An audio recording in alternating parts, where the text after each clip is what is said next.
Hi, I'm Kev the Builder. Today we're going to do a toolbox talk on tape measures.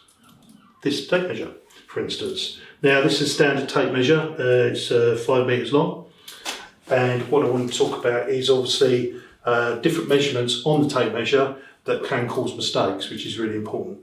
So a lot of people get confused about different actual metric and imperial. So a lot of people may talk about imperial, which is, for instance, is a good measurement, which is 100 millimetres.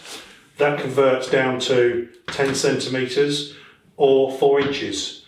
The thing is, when you're working in inches and not in, certainly in millimetres, there's a disparity and it's a slight measurement incorrection. So that will be 102 millimetres. So if you do in inches, that'd be 102 millimetres, which then makes a mistake for obviously for your measurements and obviously for cutting and fitting stuff.